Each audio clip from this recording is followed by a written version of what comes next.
Imagine being taken by a scary demon and thrown into a world full of frightening creatures. For 14-year-old Iruma Suzuki, this nightmare becomes a reality. What will happen now? Stay with us till the end to find out. This is the story of a 14-year-old boy named Iruma Suzuki.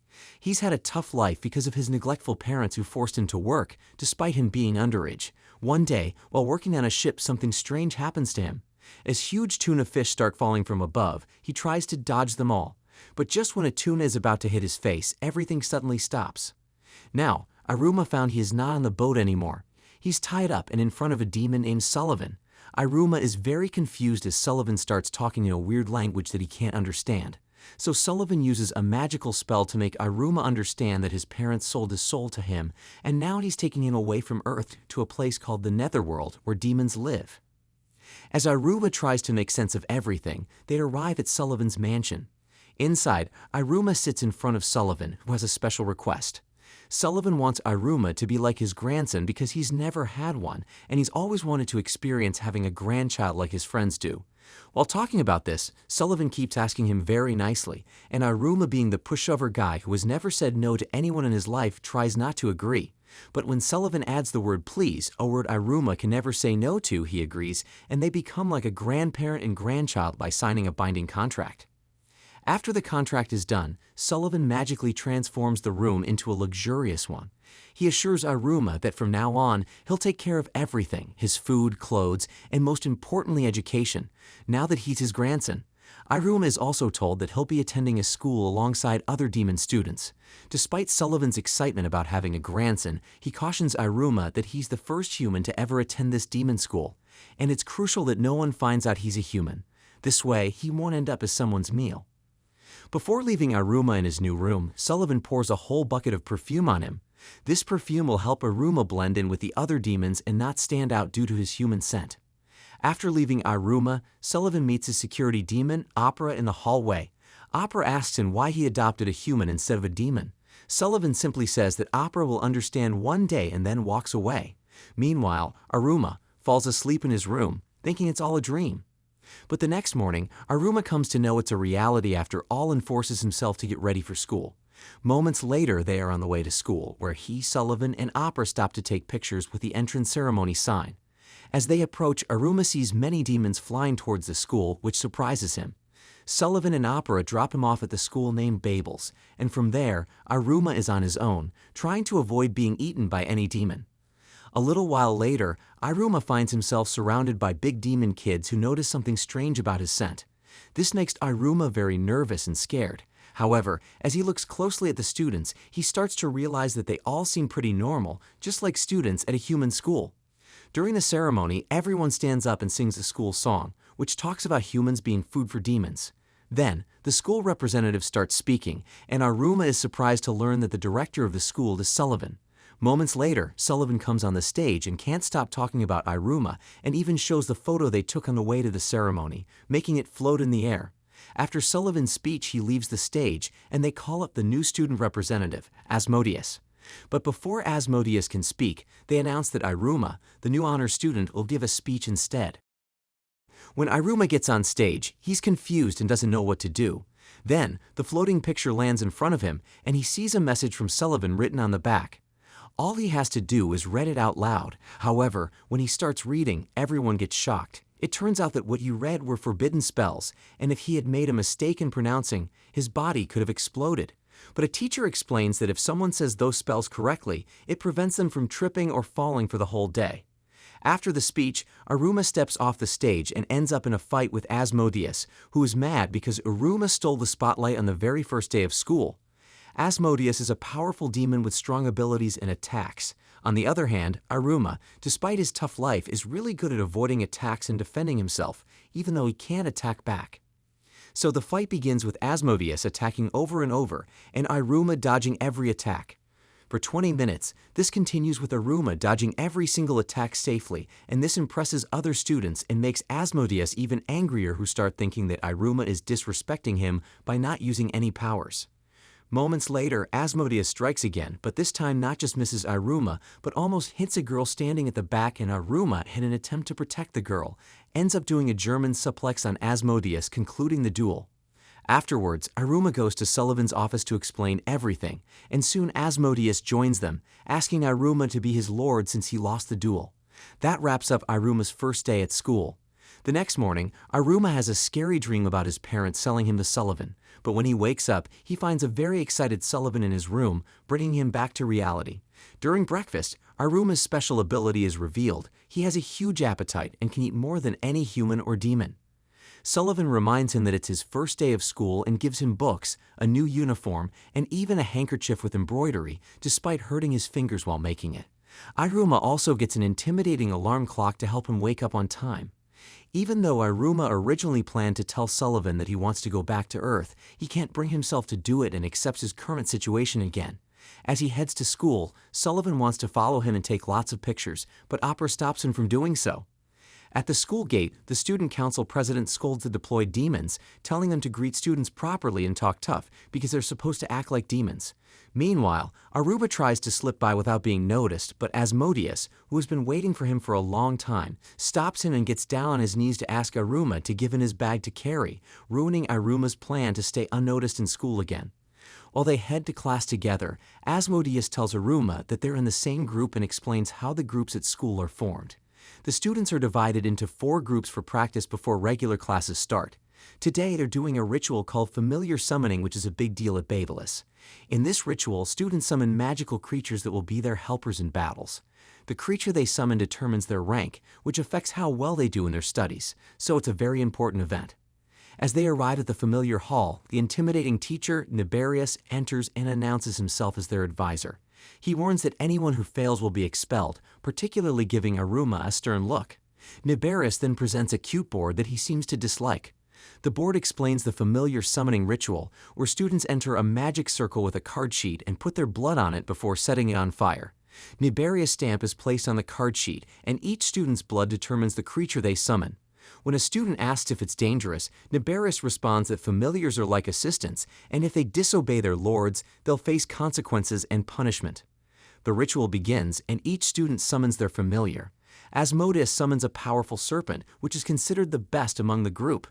Then it's Iruma's turn to summon his familiar, and everyone gets excited. But since he's a human, he ends up summoning a demon, and it turns out to be Nibarius himself, as his stamp is on the card. He appeared in the form of a cute fluffy demon bird in front of the whole class. Even though this happened because Iruma is a human, everyone believes it's due to his incredible power. Nibarius isn't happy about it, but the contract is for a whole year, so Sullivan says they can't change it. This leaves Nibarius feeling down, while Iruma becomes even more popular. With all the attention on Iruma, it's hard for him to go unnoticed, and Asmodeus ensures that even more, commanding others to make way for his lord Iruma. While they walk through the hallway, they hear loud noises and a big crash from behind some boxes in the corner. Suddenly, a green-haired girl emerges and approaches Iruma, swiftly returning to rearranging the boxes within seconds. This surprises both Iruma and Asmodeus, leaving them puzzled. Asmodeus tells Iruma that the girl's name is Clara, and she's known for being strange and clingy, which is why people avoid her. A teacher arrives to investigate the noise and sends Clara, Iruma, and Asmodeus to the garden. There, Clara invites them to play and introduces them to some incredibly odd games. During these games, Clara frequently uses the word please, making it impossible for Iruma to say no to her requests. She asks him to be a tree, a strong wind, and even her pretend demon dog, and Iruma goes along with it, embarrassing Asmodeus. Eventually, Asmodeus can't resist his master Iruma's request to join them in the strange games Clara is suggesting. And while playing, Iruma notices a massive gate securely locked with chains and padlocks. He wonders what's behind it. Moments later, as they feel tired, Clara pulls out a water bottle and snacks from her pocket, surprising Iruma. She explains that it's her family's special ability. She can summon anything she wants from her pockets whenever she wants. While Clara is explaining, a group of students appears, calling her and asking for drinks after patting her head. After they leave, Clara shares that those students sometimes play with her, and she gives them snacks in return, which makes them happy. Hearing this, Iruma feels something isn't right about it. Shortly after, Clara asks Iruma to play with her again, and he agrees, making her happy. The next day, Iruma, Clara, and Asmodeus play together, and Clara offers them drinks afterward, and their day goes on like this. Later, while passing through the hallway, Clara overhears the same group of students suggesting that Iruma is only playing with Clara because of free snacks. Feeling hurt and desperate for friends, she rushes back to Iruma and aggressively offers him snacks and gifts, fearing he'll leave her and stop playing with her. However, when Iruma refuses to accept anything from her, Clara worries that he will leave like others, but Iruma reassures her that he will play with her without needing anything in return. This shows Clara that Iruma is different from the others and genuinely wants to be her friend without expecting anything in exchange, making Clara is overjoyed by Iruma's kindness. Moments later, when the students who were previously manipulating Clara for snacks approach her again, she summons a vending machine and drops it on one of the students to teach him a lesson. Asmodeus takes care of the rest of the students to ensure they won't bother her anymore. Upon reaching the school the next day, Iruma, Asmodeus, and Clara realize they have no specific plans for the day, so they head straight to the cafeteria. Asmodeus explains that demons get food options based on their ranks. Unable to decide, Iruma asks Asmodeus to choose for him. Some mischievous students order 50 servings in Asmodeus' name as a prank. While Asmodeus gets angry at the students and is about to ask Iruma to help dispose of the excess food, he's shocked to find that Iruma has already eaten all servings. This leaves not only Asmodeus but all the students utterly astonished. Iruma doesn't stop at 50, he keeps eating, causing the chef to collapse from the workload. He only stops because he has to. While the students are distracted by the collapsed chef, Clara gets into trouble with a shopkeeper. Iruma and Asmodeus go over to see what's happening, and the shopkeeper tells them that Clara is banned from the store, as she can summon things from her pockets, which the shopkeeper sees as shoplifting. He said Clara is not allowed near the store, and added if he sees her again, he will use a spear against her. To manage the commotion, Niberius enters the cafeteria and remembers what happened during the familiar summoning ritual, making him angry at Iruma once more.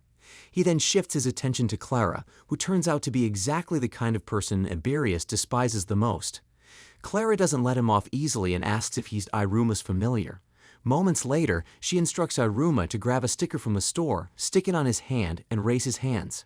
Iruma ends up doing it because he can't refuse, and this results in Niberius turning into a fluffy devil bird familiar.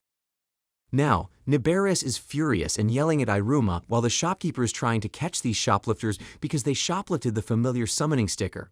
Iruma, Asmodeus, and Clara manage to escape, leaving the shopkeeper to catch Niberius, who had asked Iruma to undo the summoning before trying to flee himself but got caught and now has to pay for the sticker Iruma took. Away from the chaos they caused earlier, Clara pulls ice creams out of her pocket for Iruma and Asmodeus. Overwhelmed by the kindness, Iruma asks them to be their friends, but demons don't really understand the concept of friends. So Iruma explains that friends are people who do fun things together and share important stuff with each other. This makes them both happy, even though they argue about who is friend number 1 and who is friend number 2. Meanwhile, at school, classes are being assigned, and Sullivan purposefully places Iruma, Asmodeus, and Clara in the same misfit class. The next day, he tells Iruma about their class. As they head to school with their friends, Iruma tells Asmodeus about their class.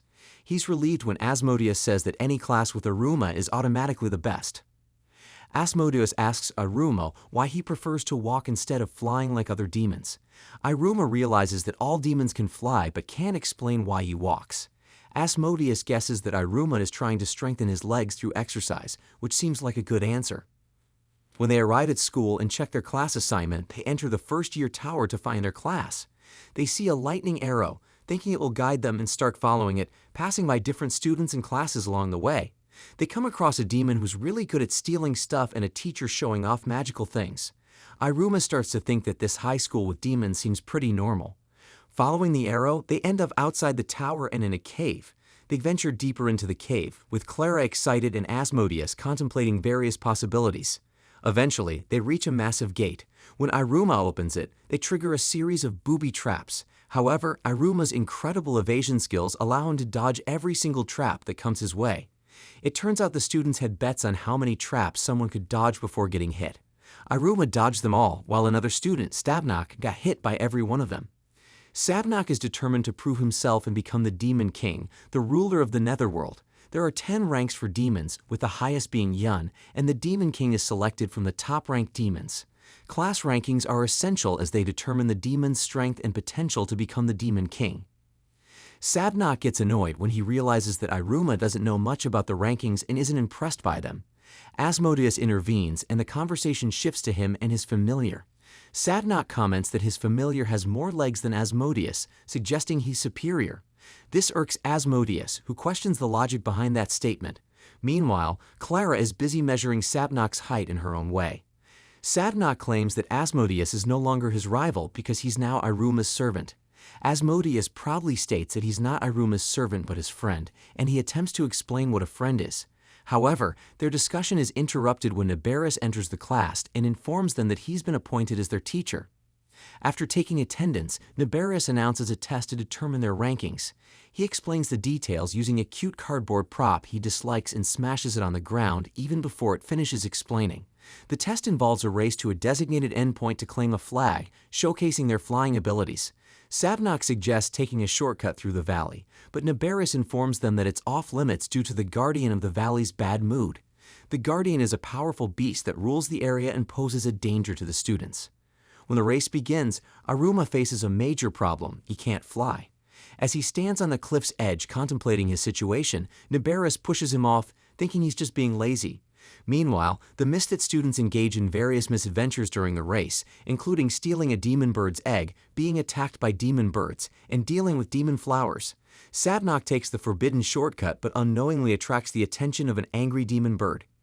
Iruma, carried away by demon crows after being pushed off the cliff, becomes a target for their snack.